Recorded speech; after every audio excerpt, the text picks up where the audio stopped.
So the story I'm going to tell you is about my son's friend, who is a great kid, but will sell anything. He worked for a mortgage broker. And in fact, while all this was going on, he told me that we will originate a loan to a person as long as they're walking and breathing. And so the problem is that the mortgage originators, and the reason he said is, that's where I get paid. Every time I make a mortgage, I in fact get paid. He couldn't care less, in fact, whether the mortgage was paid back or not. The result of this was that the originators didn't worry about whether the mortgage would be paid back, so the underwriting standards over time got worse and worse. And in fact, it was even so extreme that sometimes they actually committed fraud. They would actually go out and lie for in terms of writing down what the person's income was, or perfectly happy to make a liar loan where there was no information about the person's income, and so made loans that in fact were not going to get paid back. The next step is that these things were then packaged into mortgage-backed securities. They got sold off, but then it got even more complicated because the people who in fact were generating securities said, look, there's a lot of money to be made by me actually going out and making new securities, and again, I get the money by the fees that are going to be provided by the people who buy these securities, but I'm not really worried very much about whether in fact they get paid back. That's in the future. So that happened in terms of the creation of mortgage-backed securities, but then the financial engineers got involved and said, gee, we're going to make a lot of money by slicing and dicing risks. They then created securities that are so goddamn complicated that the chairman of the Fed made a statement at one point when he was talked about these securities. He said, I wish I knew what those damn things were worth, just like everybody else. And the complication of these got very intense. You know about the CDOs, which were actually taking mortgage-backed securities, there's cash flow, slicing and dicing into different tranches. Then there were CDOs squared, which is CDOs of CDOs, which would then take the CDOs and slice and dice them again. There were CDO cubes, and so forth and so on.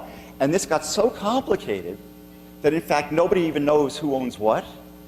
The information about what's actually going on with these securities became obscured. And of course, what we've ended up in a situation is nobody can figure out what the hell is going on in terms of value of these assets. And that's the situation that we're in now. So we also had the credit rating agencies. Credit rating agencies, in fact, have always done a very good job in terms of plain vanilla rating of corporate bonds. In fact, there looks like a conflict of interest there because the issuers of corporate bonds actually pay for the ratings. Indeed, that actually happened as a result of the fact of the technology. Rating agencies used to get paid by producing books. That's the way Standard & Poor's worked. The problem was once the Xerox machine came in the 1950s, people could just Xerox the page off the book, so that Standard & Poor's and other guys and Moody's couldn't make money. What did they do? They said, we'll have the issuer pay for it. Looks like a conflict of interest because the issuer might try to influence the person doing the ratings.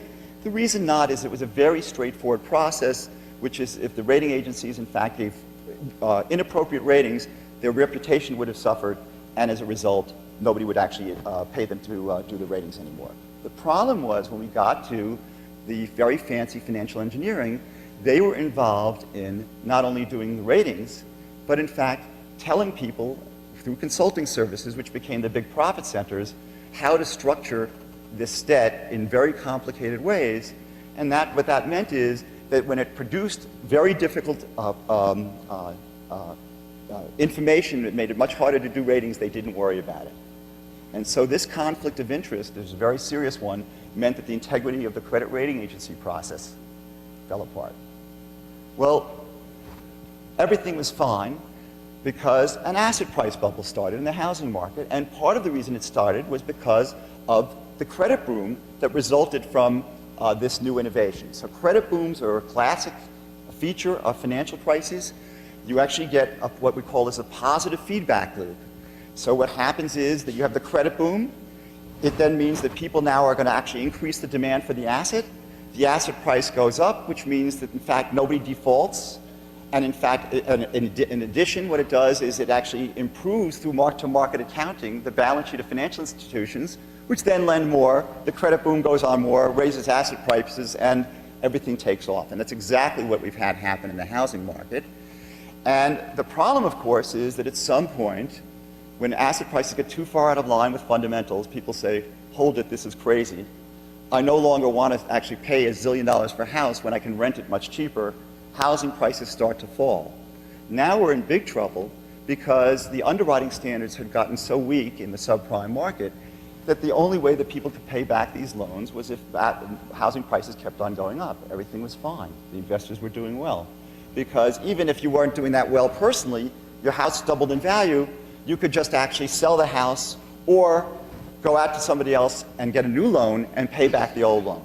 And so it almost created a Ponzi scheme-like element. So the housing prices take off, the credit boom takes off. The problem is when things start coming back down to earth, now all the rot in the system gets revealed.